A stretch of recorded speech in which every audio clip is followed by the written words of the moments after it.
कैसे हो बेटा। तो देखिएगा बेटा, आपने इससे जस्ट पिछला वीडियो देखा, उसके अंदर हमने स्ट्रक्चरल आइसोमेरिज्म और ज्योमेट्रिकल, तो हमने ज्योमेट्रिकल आइसोमेरिज्म से रिलेटेड एग्जांपल्स के बारे में डिस्कस किया था। हम एलन रेस सॉल्यूशन को आगे बढ़ाते हुए यूनिट 2 आइसोमेरिज्म और आज के इस वीडियो लेक्चर में हम ऑप्टिकल आइसोमेरिज्म के बारे में डिस्कस करेंगे, जो कि रेस नंबर 4 है। तो बेटा आपको वीडियो लास्ट तक देखना है, क्योंकि मैं हर क्वेश्चन के साथ उसका कॉन्सेप्ट भी आपको एक्सप्लेन करूंगा। अर्थात मैं केवल क्वेश्चन का आंसर ही सॉल्यूशन नहीं बताऊंगा, क्वेश्चन के सॉल्यूशन के साथ साथ मैं उससे रिलेटेड जितने भी की पॉइंट, जितने भी उसके लिए इम्पोर्टेंट पॉइंट है, उन सब के बारे में डिस्कस करूंगा, ताकि आप लोगों का रिविजन हो जाए और आप लोगों को किसी भी क्वेश्चन को सोल्व करने के लिए किन किन पॉइंट की हमें रिक्वायर्ड होती है उनके बारे में भी पता चल जाए। तो देखिएगा बेटा, इसका सबसे जो फर्स्ट क्वेश्चन है वो है match column first with column second are select correct answer using the codes given below. अर्थात आपको column first column second given है, आपको इनका करेक्ट मैच करके आंसर बताना है कि इसमें आंसर क्या होगा। तो बेटा आपका ये जो क्वेश्चन है बिल्कुल थ्योरी बेस्ड क्वेश्चन है, थ्योरी से रिलेटेड क्वेश्चन है, तो इसके बारे में हमें डिस्कस करना है। तो मैं पहले आपको यहाँ पर जो भी टर्म्स है उनकी डेफिनेशन बताऊंगा, उसके बाद हम आंसर के बारे में डिस्कस करेंगे। तो देखो बेटा, आपको सबसे फर्स्ट दे रखा है मीजो कंपाउंड। मीजो, तो बेटा मीजो कंपाउंड वो बोलते हैं जिनके अंदर एट लीस्ट 2 क्रेल सेंटर हो। ध्यान दे, एक ऐसे कंपाउंड जिनके अंदर एट लीस्ट 2 क्रेल सेंटर हो, और वो भी किसके साथ, विद प्लेन ऑफ सिमेट्री। वो कंपाउंड जिनमें 2 क्रेल सेंटर हो और प्लेन ऑफ सिमेट्री होती है, उन्हें हम मीजो कंपाउंड बोलते हैं। जैसे इसके लिए सबसे कॉमन और सबसे फेवरेट एग्जाम्पल है मीजो टार्टेरिक एसिड। तो ये जो स्ट्रक्चर मैं बना रहा हूँ, ये आपके मीजो टार्टेरिक एसिड का स्ट्रक्चर है। मीजो टार्टेरिक एसिड है ये बेटा। आप जरा देखो, इसके अंदर ये 2 क्रेल सेंटर है, और इस 2 क्रेल सेंटर के साथ साथ में ये प्लेन ऑफ सिमेट्री है। ऐसे कंपाउंड को हम मीजो कंपाउंड बोलते हैं। अब आप देखो, इसमें प्लेन ऑफ सिमेट्री होने की वजह से बेटा इंटरनल कंपेसेशन होता है यहाँ पर, और इंटरनल कंपेसेशन होने की वजह से ये आपका ऑप्टिकली इनएक्टिव हो जाता है। ऐसा क्यों? क्योंकि इसका हाफ पार्ट एंटी क्लॉकवाइज और हाफ पार्ट क्लॉकवाइज रोटेट होता है, इसलिए ये सुपर इम्बोज हो जाता है, इसलिए ऑप्टिकली इनएक्टिव होता है। तो ये तो हो गया मीजो कंपाउंड के बारे में। अब आता है नंबर बी। नंबर बी में वो कह रहा है एनियोमर्स। तो एनियोमर्स में अगर मैं बात करूं, तो बेटा एनियोमर्स जो होते हैं वो आपके 1 curl centre, 2 curl centre, 3 curl centre, कितने भी हो सकते हैं। तो अभी मैं 1 और 2 क्रेल सेंटर के लिए बात कर रहा हूँ। तो आप जरा देखिएगा, 1 क्रेल सेंटर वाले तो जितने भी हैं आपके मोस्टली सभी एनियोमर्स होते हैं। जैसे हमने लिया COOH, यहाँ पर ले लिया H, यहाँ पर ले लिया OH, और यहाँ पर ले लिया OCH3। ये बन गया आपका लैक्टिक एसिड। अब आप जरा देखो, ये कार्बन आपका क्रेल कार्बन है, क्योंकि इसकी 4 वैलेंसी डिफरेंट है। और अगर हम इसका मिरर इमेज बनाते हैं, अर्थात इसके सामने मिरर रखते हैं, तो मिरर रखने पर इसका जब हम मिरर इमेज देखते हैं बेटा, तो मिरर के अंदर जो है इसके इस तरह से मिरर इमेज बनेगा। और इसके मिरर इमेज तो हैं, और एक चीज़ ध्यान रखना, इसके मिरर इमेज जो होते हैं वो नॉन सुपर इम्बोजिबल होते हैं। अर्थात वो एक दूसरे को सुपर इम्बोज नहीं करते, अर्थात एक दूसरे को ढकते नहीं हैं। सुपर इम्बोज से मतलब क्या है, जैसे मैंने लिया ए, अब आप देखो ए का अगर मिरर इमेज देखेंगे तो ए जैसा दिखेगा, अर्थात ये मिरर इमेज सुपर इम्बोज है जो एक दूसरे को कवर करता है। बट जैसे मैंने लिया पी, पी के सामने मिरर रखूंगा तो ऐसा दिखेगा, और ये दोनों मिरर इमेज एक दूसरे के सुपर इम्बोज नहीं है। अर्थात मैं पी को क्यू के ऊपर रखूंगा तो ये इसको सुपर इम्बोज नहीं करेगा। इसका मतलब एनियोमर्स क्या होते हैं, मिरर इमेज होते हैं, नॉन सुपर इम्बोजिबल होते हैं, और ऐसी कंडीशन पर बेटा ये ऑप्टिकली एक्टिव भी होते हैं। क्या होते हैं बेटा, ये ऑप्टिकली एक्टिव भी होते हैं। अब हम डिस्कस करेंगे नंबर सी, डायस्टियोमर्स के बारे में। नंबर सी हमारा आ रहा है डायस्टियोमर्स। अब आप देखो, डायस्टियोमर्स के लिए भी बेटा वही है, at least 2 curl centre, at least 2 curl centre, at least 2 curl centre. यहाँ पर भी कम से कम आपके पास 2 क्रेल सेंटर होना कंपलसरी है, और डायस्टियोमर्स क्या होते हैं, तो जैसे मैं एक एग्जांपल ले रहा हूँ बेटा, जैसे मैंने ये एग्जांपल ले लिया, जैसे आपके लिए ये एग्जांपल ले रहा हूँ मैं, ये एग्जांपल ले लिया मैंने, और इसके साथ में मैं एक और एग्जांपल ले रहा हूँ, जैसे सॉरी मैं यहाँ पे बेटा C2H5 लिख लेता हूँ, तो यहाँ पर भी C2H5। अब आप ज़रा देखो, ये OH, ये H, और यहाँ मैंने OH, H और CH3 ऐसे लिख दिया। ये क्रेल सेंटर, ये क्रेल सेंटर, यहाँ भी ये दो क्रेल सेंटर है। ज़रा आप इन दोनों में देखिएगा, क्या ये दोनों एक दूसरे के मिरर इमेज हो सकते हैं? तो आप ज़रा देखो, फर्स्ट कार्बन पर तो OH और H की पोजीशन चेंज हो गई फर्स्ट कार्बन पर। आपके सेकंड कार्बन पे देखो, फर्स्ट कार्बन पर OH और H की पोजीशन में कोई भी चेंज नहीं है, यहाँ पर OH यहाँ OH सेम डायरेक्शन में है, बट आप देखो सेकंड कार्बन की पोजीशन चेंज हो गई, अर्थात ये मिरर इमेज तो नहीं है, नो मिरर इमेज। और ऐसे आइसोमर्स जो एक दूसरे के मिरर इमेज नहीं होते उन्हें हम क्या बोलते हैं बेटा, डायस्टियोमर्स बोलते हैं। और ये ऑप्टिकली एक्टिव भी हो सकते हैं और ऑप्टिकली इनएक्टिव भी हो सकते हैं। तो ध्यान रखना, डायस्टियोमर्स वो होते हैं जो ऑप्टिकली एक्टिव भी हो सकते हैं और ऑप्टिकली इनएक्टिव भी हो सकते हैं। अब बचा इसके अंदर एक और टर्म, रेसेमिक मिक्सर। अब आप एक बार यहाँ से इसका स्क्रीनशॉट ले लीजिएगा। अब हम यहाँ से रेसेमिक मिक्सर टर्म्स के बारे में भी डिस्कस करेंगे। अब हम यहाँ से डी टर्म रेसेमिक मिक्सर के बारे में डिस्कस करते हैं। क्या होता है रेसेमिक मिक्सर बेटा? तो रेसेमिक मिक्सर का मतलब है, जैसे भी हमने कहा था कि हमारे पास डी लैक्टिक एसिड और एक है आपका एल लैक्टिक एसिड, एक डी लैक्टिक एसिड एक L lactic acid. D lactic acid L का मतलब है OH, इसमें OH आपका राइट हैंड साइड, इसमें OH लेफ्ट हैंड साइड। जैसे देखिएगा, ये ले लूँ, ये हो गया, ये डी फॉर्म हो गई।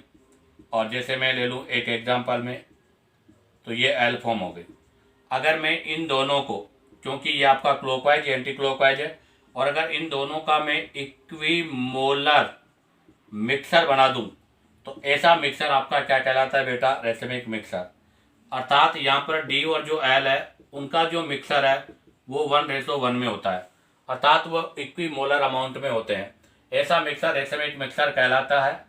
और बेटा रेसेमिक मिक्सर भी आपके ऑप्टिकली इनएक्टिव होते हैं। ये भी आपके क्या होते हैं बेटा? ऑप्टिकली इनएक्टिव होते हैं।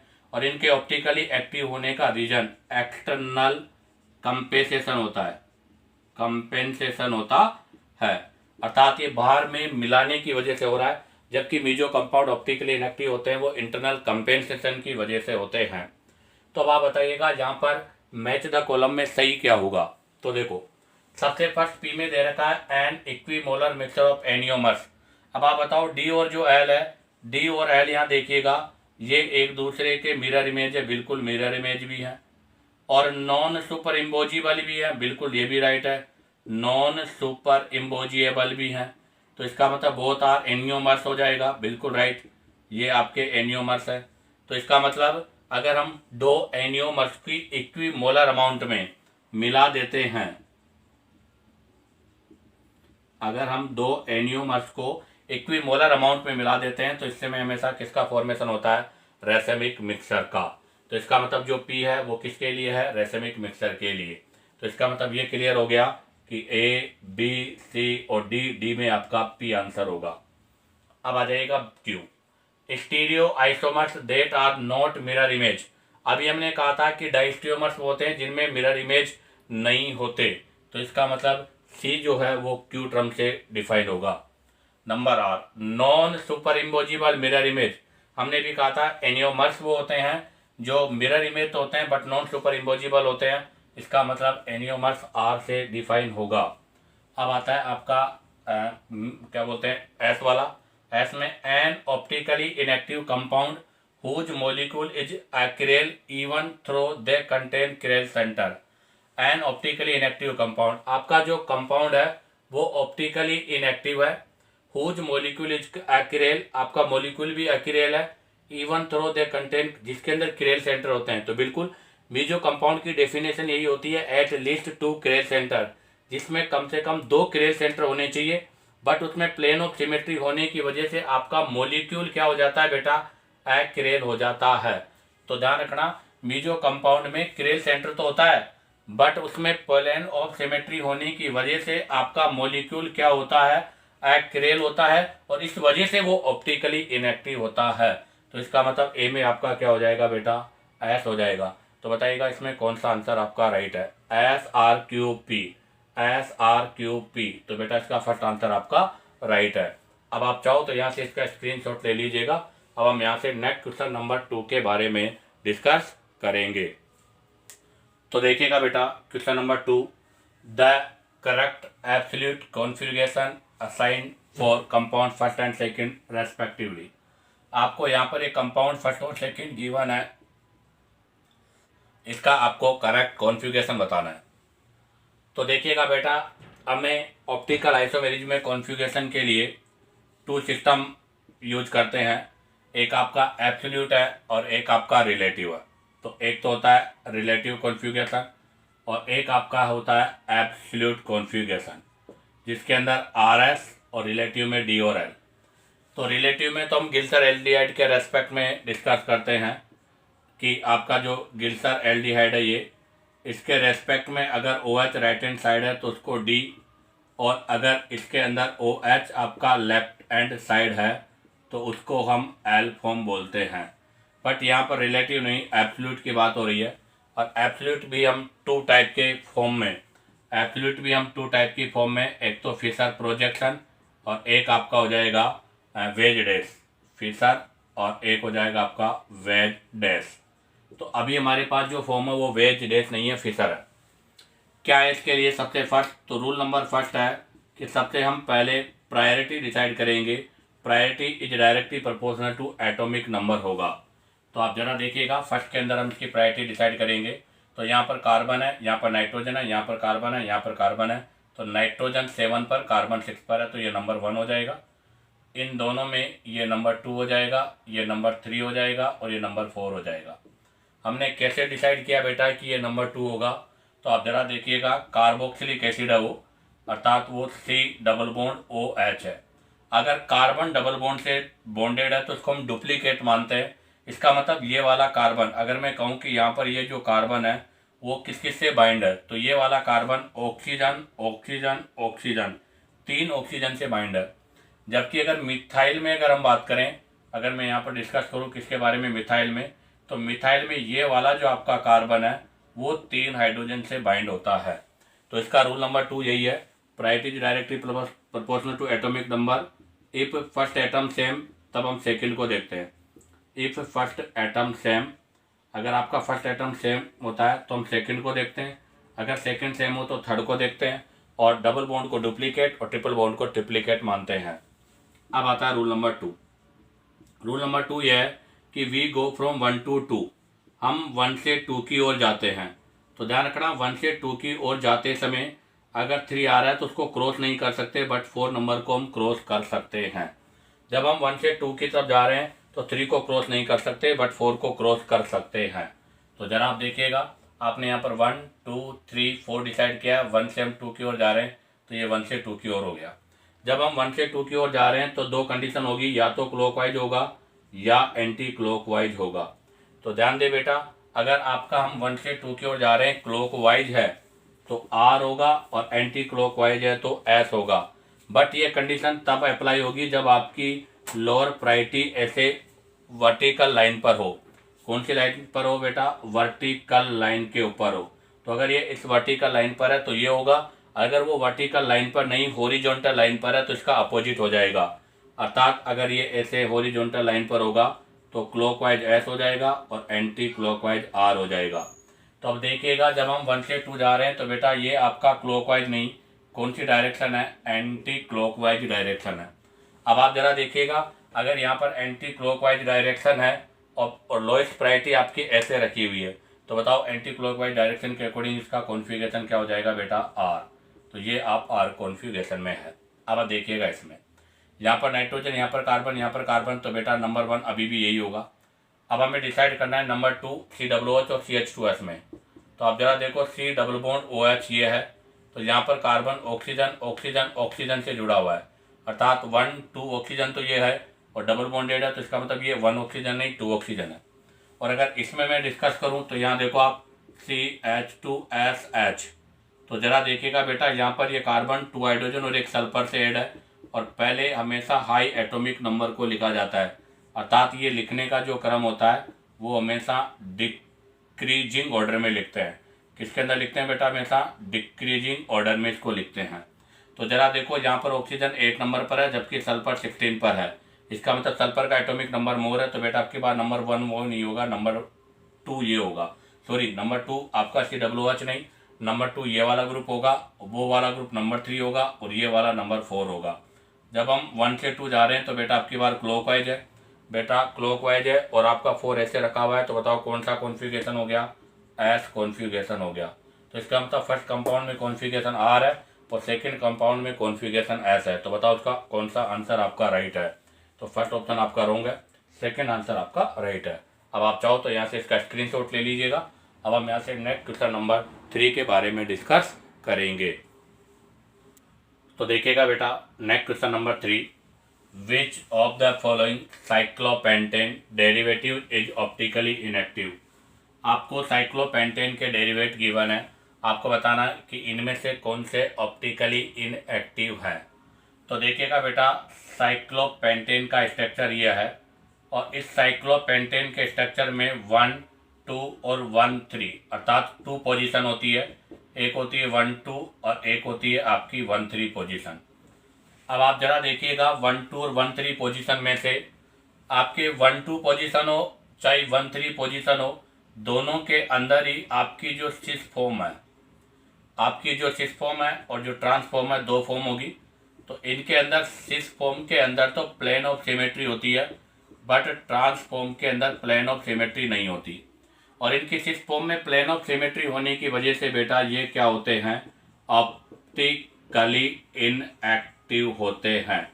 जबकि ट्रांसफॉर्म में पोस नहीं होने की वजह से बेटा वो ऑप्टिकली एक्टिव होते हैं। जैसे मैं एक्सप्लेन कर दूं ए और बी फॉर्म में, जैसे ये आपके पास साइक्लोपेंटेन है, इसका ये 1 कार्बन है, ये 2 कार्बन है, इसके ऊपर मैंने यहाँ पर ए, यहाँ पर बी, यहाँ पर ए और यहाँ पर बी, तो बताओ ये कौन सी फॉर्म हो गई? सिस। अब इसी का मैं ट्रांसफॉर्म बना रहा हूँ, तो ज़रा देखिएगा बेटा, अब ये इसकी ट्रांसफॉर्म हो गई, कौन सी? ये ए है, ये बी है, ये बी है और ये ए है, तो ये इसकी ट्रांसफॉर्म हो गई। अब आप देखो सिस फॉर्म के अंदर, तो यहाँ से हम अगर एक लाइन ड्रॉ करें तो ये लाइन आपका क्या कहलाएगी? Plane of symmetry. किसको बोलते हैं plane of symmetry? An imaginary plane which divide molecule to equal half. एक ऐसा इमेजिनरी प्लेन जो मॉलिक्यूल को 2 इक्वल हाफ में डिवाइड कर दे, तो यहाँ से ये पूरा मॉलिक्यूल 2 इक्वल हाफ डिवाइड हो जाएगा। इसका मतलब 1 2 के अंदर 6 पोजीशन पर प्लेन ऑफ सिमेट्री होती है, इसलिए ये कंपाउंड आपका क्या होगा बेटा? ऑप्टिकली इनएक्टिव होगा। बट इसके अंदर यहाँ पर ये प्लेन ऑफ सिमेट्री नहीं हो सकती क्योंकि ए और बी दूसरे को सुपर इम्पोज नहीं करते। ऐसा हम डिस्कस करेंगे 1 और 3 पोजीशन के अंदर। तो जैसे देखिएगा, ये साइक्लोपेंटेन है, ये इसका 1 और ये इसका 3 पोजीशन, ए और बी कौन सी फॉर्म हो गई? सिस। और ऐसे आप जरा देखिएगा, अगेन में 1 6 ए बी ए, ये कौन सी फॉर्म हो गई? ट्रांस। अब देखो इसकी सिस फॉर्म में यहाँ पर अगर हम एक लाइन ड्रॉ करें तो ये क्या कराएगी? पोज, क्योंकि ए को सुपरइम्पोज करेगा, बी को, अर्थात ये भी वापस क्या हो गया बेटा? आपका ऑप्टिकली इनएक्टिव हो गया। तो इसका मतलब यहाँ पर 1 2 और 1 3 दोनों के अंदर ही सिस फॉर्म ऑप्टिकली इनएक्टिव होती है। तो देखो फर्स्ट वाले में 1 3 है बट ये ट्रांसफॉर्म है, अर्थात यहाँ पर प्लेन ऑफ सिमेट्री नहीं है। इसका मतलब ये कंपाउंड आपका ऑप्टिकली इनएक्टिव नहीं, ऑप्टिकली एक्टिव होगा। नंबर 2 में ये 1 3 था बेटा, नंबर 2 में 1 2 है और 1 2 के अंदर भी बेटा ट्रांसफॉर्म है।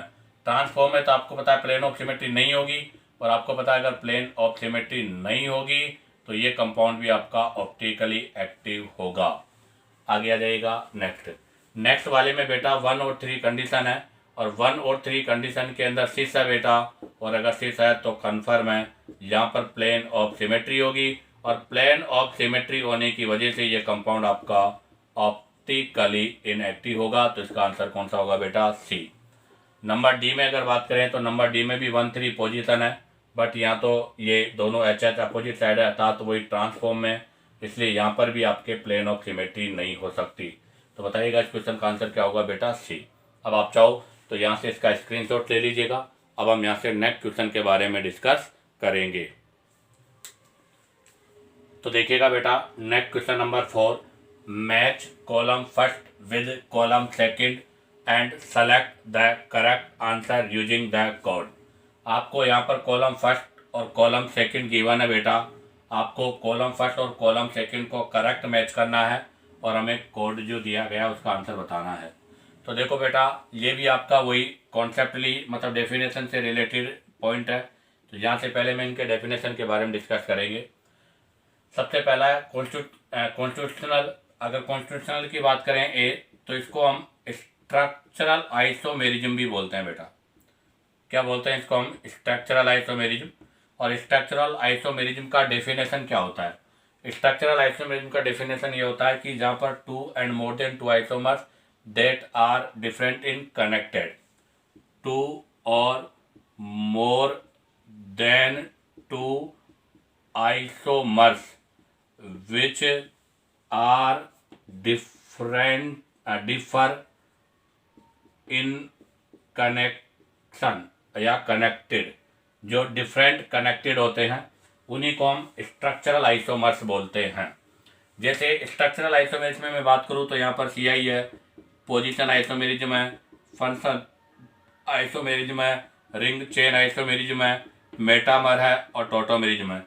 इन सब के अंदर डिफरेंट टाइप की कनेक्टिविटी होती है। और अगर मैं शॉर्ट में बात करूं तो स्ट्रक्चरल आइसोमर्स वो होते हैं जिनके IUPAC नेम हमेशा डिफरेंट होंगे बेटा, जबकि स्टीरियो आइसोमर्स वो होते हैं जिनके IUPAC नेम कभी भी डिफरेंट नहीं होते। तो नेक्स्ट है स्टीरियो आइसोमर्स के बारे में।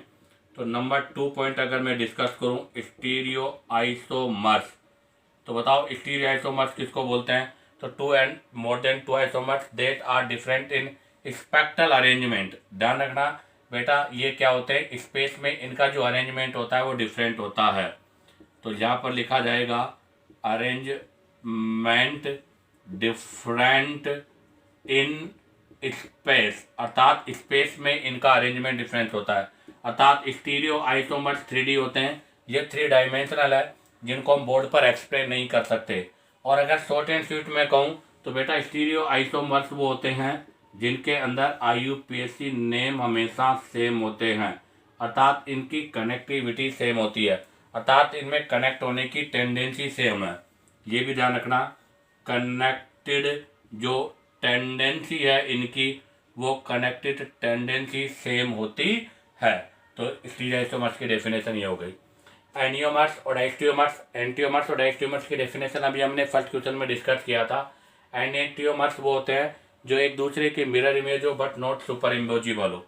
जैसे मैंने कहा P and Q, ये मिरर है, तो आप जरा देखो P का मिरर रखेंगे तो Q बनेगा, तो इसको हम क्या बोलेंगे कि ये मिरर इमेज है। और मिरर इमेज होने के साथ साथ नॉन सुपर इम्पोजिबल है, अर्थात एक दूसरे को कवर नहीं कर रहे, ऐसे को हम एनियोमर्स बोलते हैं।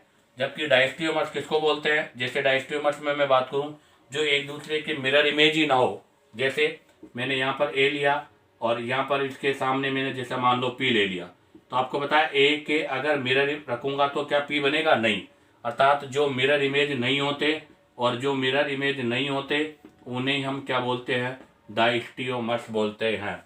तो बताइएगा इसमें कौन सा आंसर आपका करेक्ट है? तो देखो stereo isomers that are not mirror image isomers, बताओ जो एक दूसरे के मिरर इमेज आइसोमर्स नहीं होते, तो आपको पता है क्या बोलते हैं उसको? डायस्टियोमर्स। तो A, B, C और D, तो D में आपका क्या हो जाएगा? P।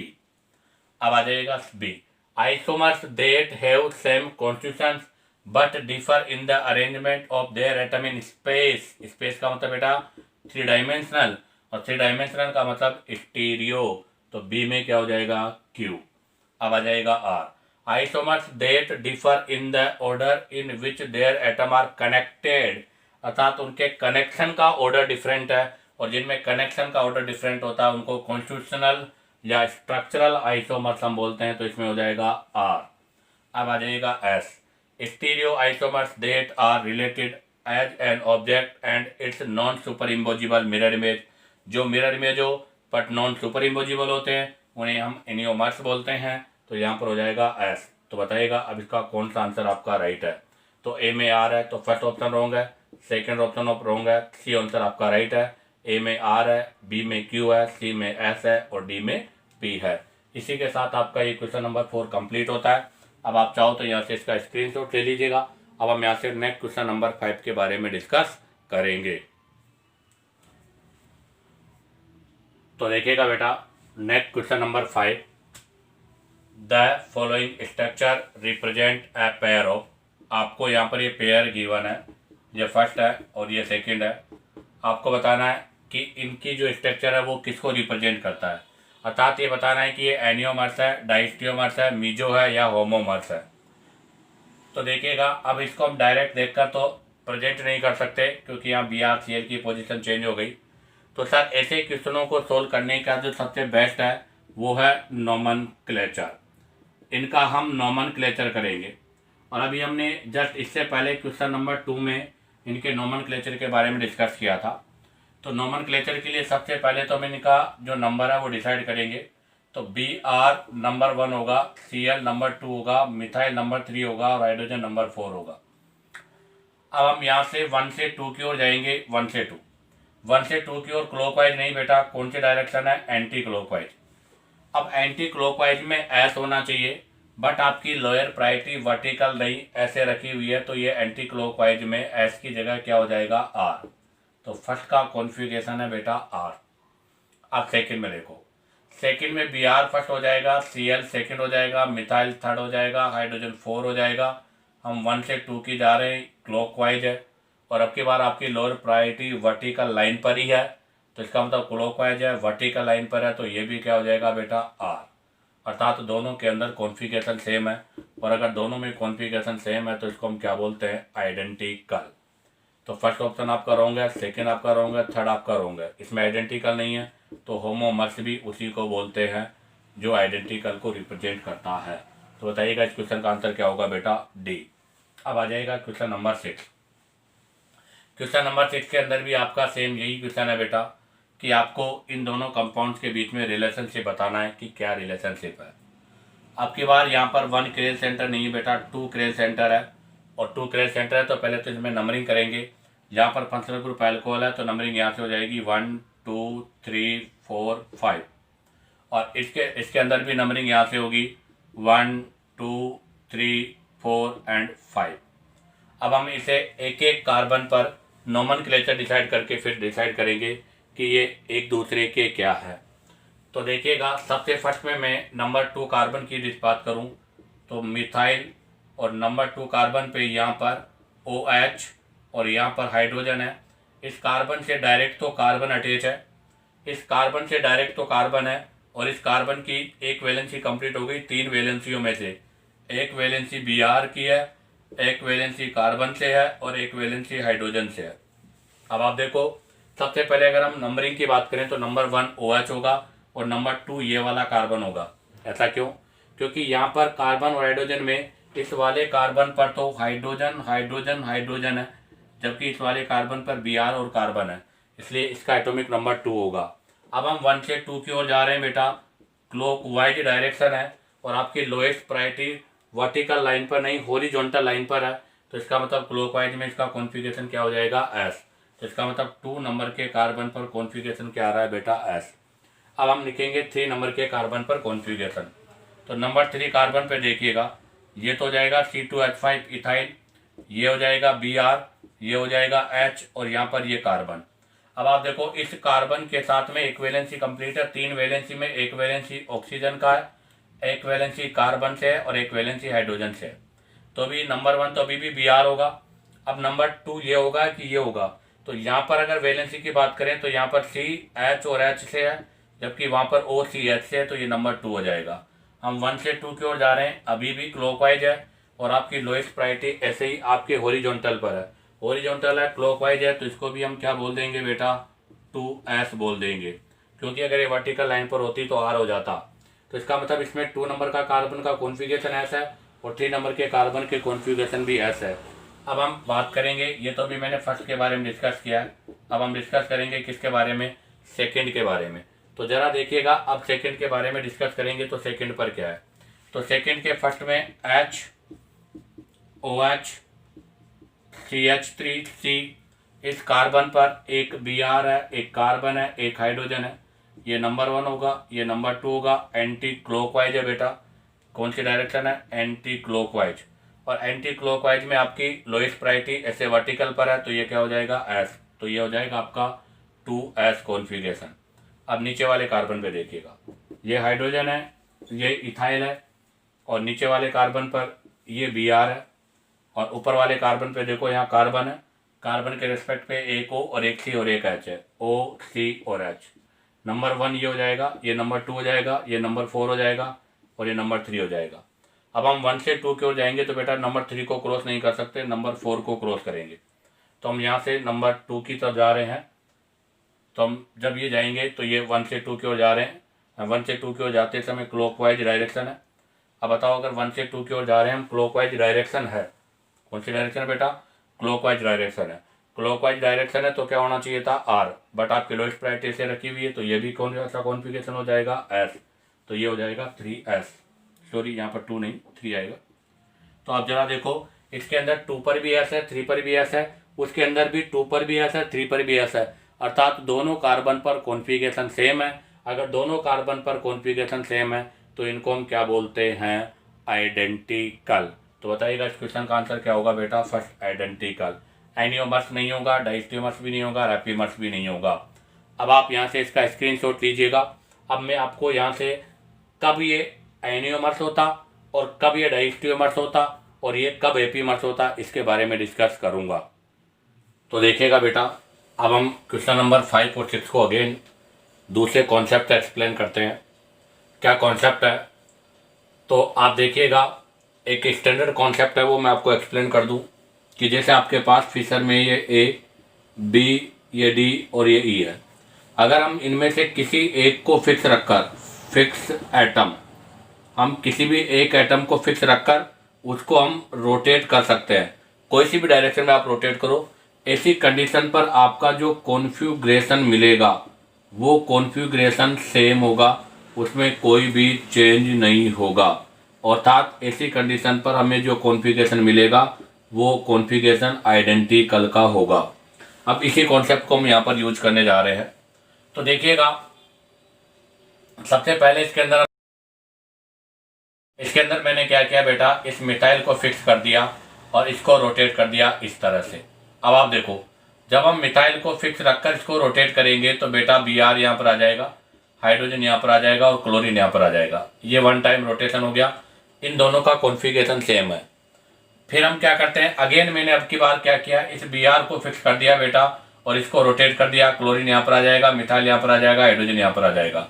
तो देखो Br को फिक्स किया है, क्लोरीन यहाँ पर आ गया आपका, मिथाइल यहाँ पर आ गया और हाइड्रोजन यहाँ पर आ गया। अब आप देखो, ये जो कॉन्फ़िगरेशन है इसके सिमिलर है। अगर ये कॉन्फ़िगरेशन इसके सिमिलर है तो इसका मतलब क्या बोलोगे, बोथ आर आइडेंटिकल। तो ये दोनों आइडेंटिकल है। ऐसा ही हम क्वेश्चन नंबर 6 के अंदर भी अप्लाई कर सकते हैं। तो देखो बेटा, हम क्वेश्चन नंबर 6 में अप्लाई कर रहे हैं। तो क्वेश्चन नंबर 6 के अंदर सबसे पहले मैंने ये वाला जो ग्रुप है इसको फिक्स किया है और नीचे वाले ग्रुप को रोटेट किया है। तो इसको हम फिक्स रखकर इसको रोटेट करेंगे। तो आप जरा देखिएगा, यहाँ पर CH3 है, यहाँ पर H है, यहाँ पर OH है, इसको रोटेट कर देंगे बेटा। तो जैसे इसको रोटेट करेंगे, इसको मैंने रोटेट ऐसे किया है, तो यहाँ पर बताओ नीचे क्या आ जाएगा, Br, यहाँ पर क्या आ जाएगा, इथाइल, और यहाँ पर क्या आ जाएगा बेटा, हाइड्रोजन। तो देखो Br, इथाइल और हाइड्रोजन वाला कॉन्सेप्ट आ गया। अब हम अगेन फिक्स रख लेते हैं। इसको मैंने अगेन क्या कर दिया बेटा, फिक्स कर दिया। इसको फिक्स करके हम इसको रोटेट करते हैं। इसका रोटेशन इस प्रकार से करेंगे। तो देखो, इसको फिक्स करके हम रोटेट करेंगे तो H, ET, Br, ये OH कहाँ पर आ जाएगा, यहाँ पर, H कहाँ पर आ जाएगा, यहाँ पर, और मिथाइल यहाँ पर आ जाएगा। अब आप जरा देखो, ये दोनों कॉन्फ़िगरेशन आपके सेम है, डिफरेंट है? बोथ कॉन्फ़िगरेशन सेम है। अगर बोथ कॉन्फ़िगरेशन सेम है तो इसको भी हम क्या बोलेंगे बेटा, बोथ आर आइडेंटिकल।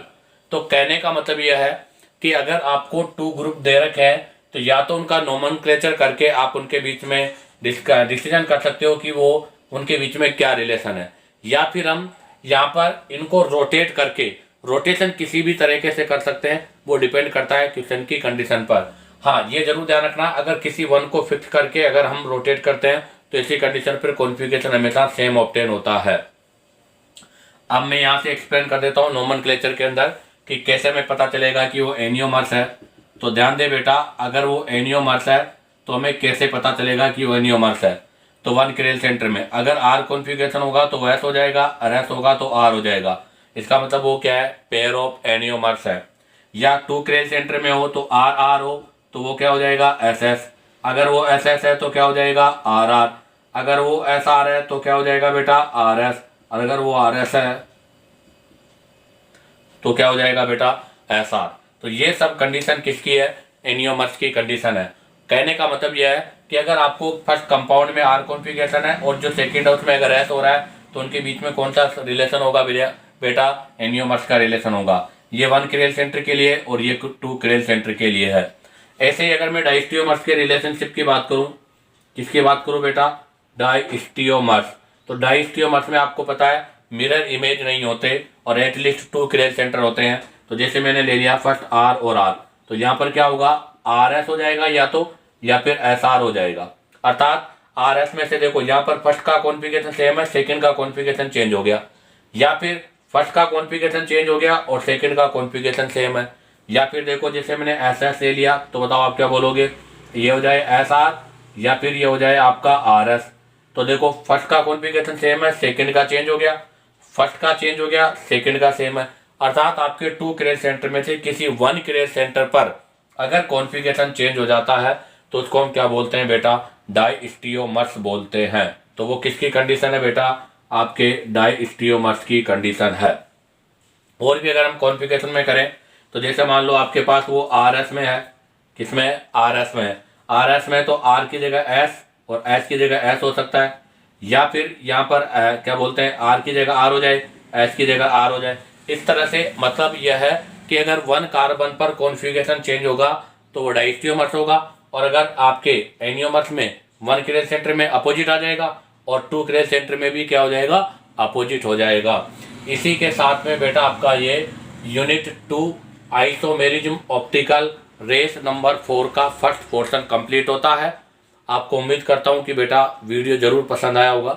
अगर आपको बेटा वीडियो पसंद आया हो, आपको कॉन्सेप्ट अगर क्लियर हो रहे हो, तो आप वीडियो को लाइक, सब्सक्राइब और शेयर करो ताकि आपके पास न्यू नोटिफिकेशन आता रहे।